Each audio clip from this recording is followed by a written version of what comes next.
The 5th episode of Superman and Lois, as well as the last episode before a 2-month hiatus, dropped tonight. I just checked it out. Let's talk about it.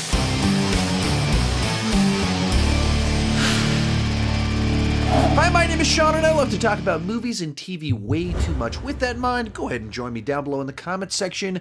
Share your thoughts on the 5th episode of Superman and Lois, as well as what are your thoughts of this first 5-episode chunk thus far. I'll give you my general thoughts on the episode, and then I'll kind of break down each of the individual plot lines and kind of my thoughts on each of them. With that said, let's get started with my general thoughts on the episode. And like with the last 4 episodes, I'm just really enjoying the show. I think right out of the gate, they kind of captured the tone they were going for and the right balance between all of the elements. Some shows, they take a couple seasons to kind of like find their sweet spot. And I feel like this one, they just kind of knew what they were going for. They had a good, clear vision, and they've executed it really nicely. Along those same lines, they came up with the right mix of characters that provide, once again, that I think balance would be a nice word to use to describe the show, because it doesn't lean too far in any one direction. It's trying to be family drama and it's trying to be Superman show. And those are both kind of balanced nicely. It's about their teenage sons, but it's also about Superman and Lois, obviously. And those are balanced nicely. It has action, it has drama, it has conspiracy theory. They're all blended together nicely. And each of the episodes have also balanced the elements, so that of our 5 episodes, we haven't had the one where, it just feels like swayed in any one direction too far, or feels like things are just tacked on. All of it feels nice and balanced, and that was true of this episode once again. And this one introduced even some new additional elements for what I imagine they'll probably do more of in the future. But this is the first episode with flashbacks. And I thought that was a nice little touch. I don't know that I was crazy about maybe the acting in some of it. I'm not normally an acting critic person. That's not normally the sort of thing I focus on. But compared to the rest of the show, it felt a little bit more stilted, felt a little bit more forced and awkward. Whereas it seems like there's a nice chemistry amongst the rest of the cast and the rapport. This Clark and Ma Kent didn't quite have the same chemistry as the rest of the cast. But the concept of it, the idea of like, what's one more thing you can do, expand this show and provide opportunity to have Superman action, Superman, things like that, without having to force reasons to have something happen in Smallville, you do flashbacks. And obviously, it's not the first time flashbacks have been done in the Arrowverse, but I think they fit nicely here, especially when you have someone like Superman with such kind of a rich, interesting backstory that ties to the city that they're in right now. There's a lot of potential to do things with that. So, I thought it had some nice. The show captures this sense of small town simplicity, and this one being about this Harvest Fest, that's the sort of thing that the town I live in does. We have our own stuff. Hudu Old Time Days is what we call it, and it's this exact same concept of little shops and things and people giving things away. And so it's capturing the vibe that it's going for properly with a lot of different elements. And what I picked up on even more kind of with this show is that the episodes tend to have a lot of plot lines going on, and maybe some of them could deal with having a little bit more depth to them.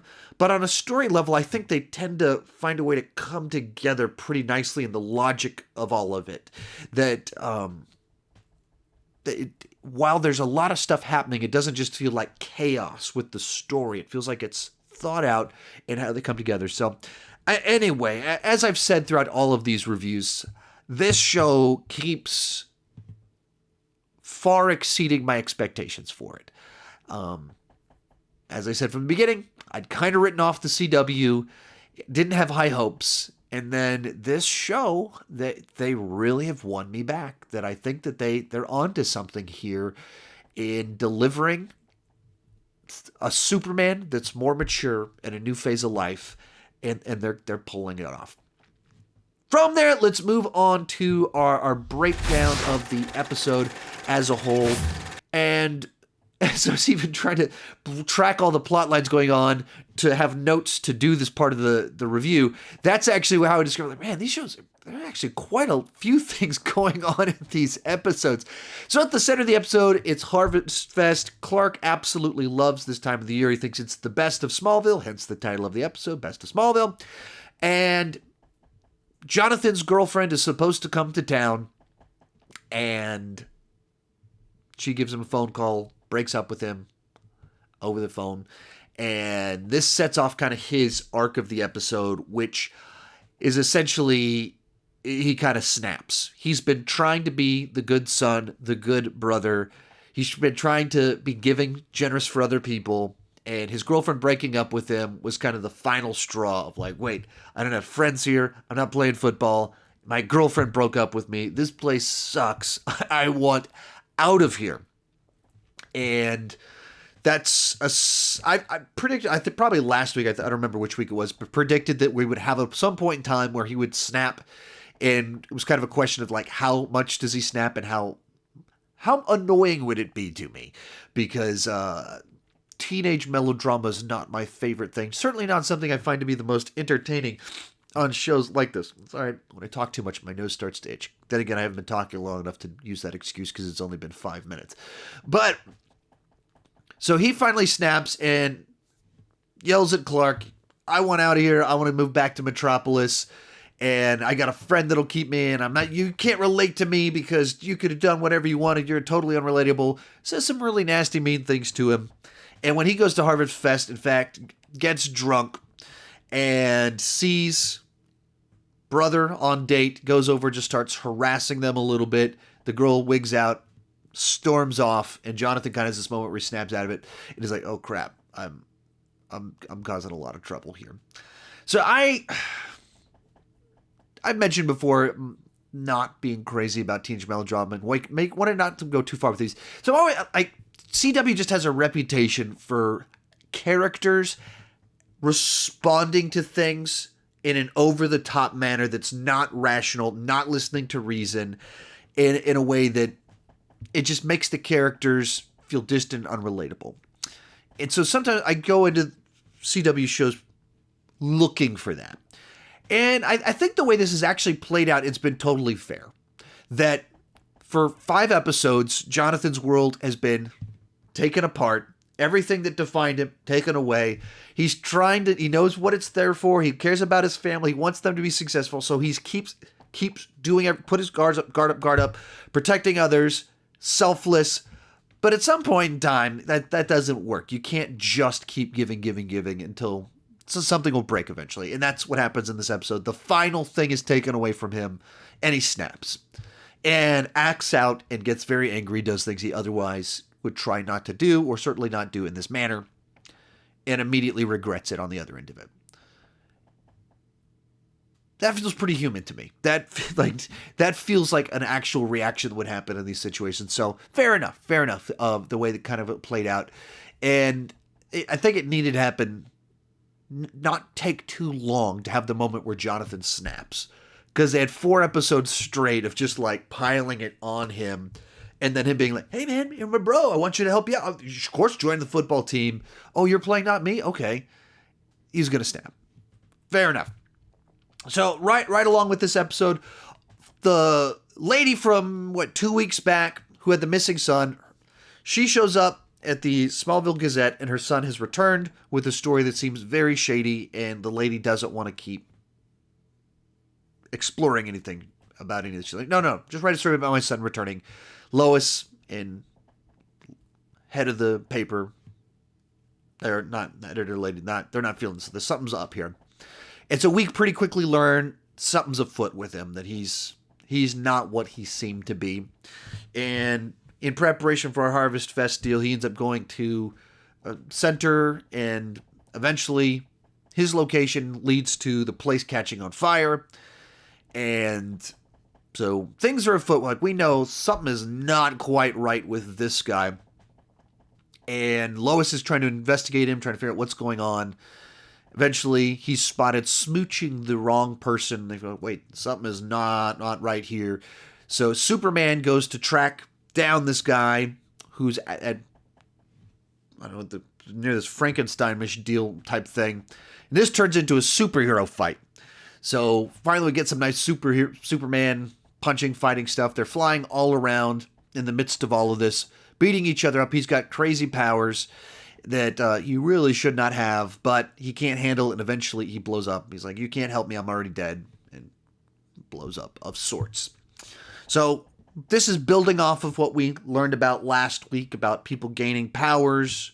This means apparently a lot of stuff is going on. There are more people with them than maybe we realized, and it can do a lot more stuff than we realized. Something is going on that revived this guy, but it's not really him.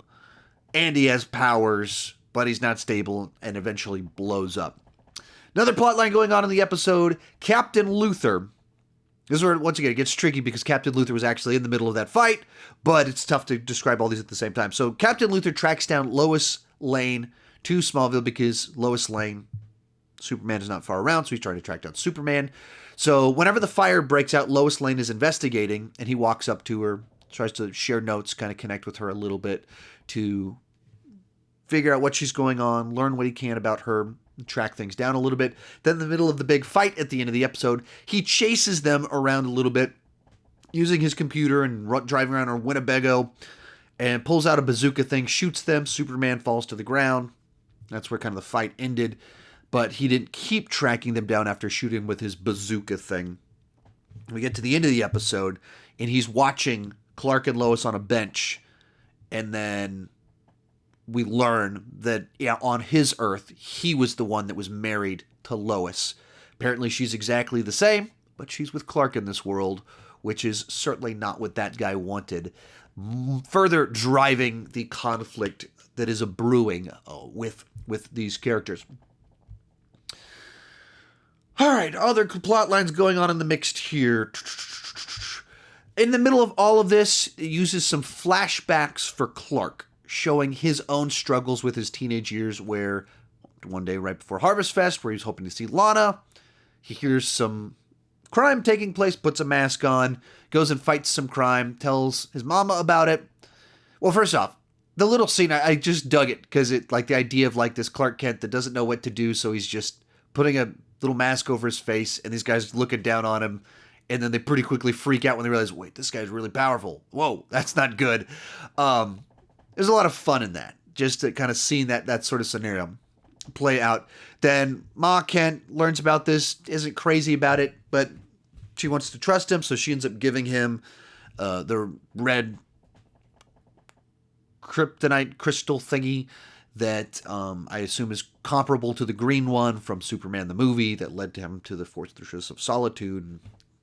Classic thing where he gets a thing that gives him Kryptonian information. I'm assuming that's what it is.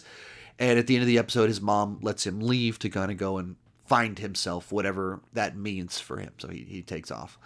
So I just like it because it's little references to his past, which is always fun to see. References to the Superman mythology and his backstory, some nice details. And I just think it's kind of a nice nice touch to add some flashbacks there. It fits the character of the show. Even though, the Superman's been in Arrowverse for several years now, he hasn't been the focus to get the backstory and stuff. And I love origin stories. Some people get tired of seeing the same thing over again, origin stories again. Not me. I enjoy all of that stuff. So I thought it was a nice little touch. And then the episode ends. Jordan's lady friend is like, hey, let's just be friends. And then as Jordan's walking home, guy from last week that was getting all sorts of speedster powers, speedsters into Jordan, takes him into the trees, starts punching him like, what did you do to me? What did you do to me? The episode ends, and we got to wait 2 months to find out what happened. Nice little cliffhanger, especially for a 2-month little break there. Nice cliffhanger. So, some closing thoughts on the episode. I don't know. I like the way all the pieces are kind of coming together, that there's like a central mythology that up to this far doesn't feel overly forced. It doesn't feel like they're overusing any one plot device. We've had multiple superpowered people show up, but we understand where they're coming from and why this group of people would have access to multiple people in that category. It ties to the investigation that Lois is doing. There's, a simplicity to the city, that there's a political side to it with a conspiracy side, all of it leading to threats for Superman. And there's teen drama that feels earned. It doesn't feel overcooked yet. There's moments that I can get frustrated, annoyed, but then again, hormonal people are frustrating, so it makes sense. It fits. It would make sense that I would feel that and have that response. So I don't know. Balance is that word that I keep coming to, that I just feel they've really done a solid job right out of the gate. There's not a bad episode. There's not even, in my mind, there's not even the obvious weakest episode. We got 5 episodes that I was like, I dug all of them. I dug what they were going for. And I can't wait to see what happens next. This is a real victory for the CW, winning me back and providing something new and interesting for the Arrowverse, but also something new and interesting with Superman. And I appreciate what I am just so impressed how much I enjoyed this show and how much they've pulled this off. Let me know your thoughts down below. If you want to check out my other reviews, they're right over there. And keep talking movies and TV too much.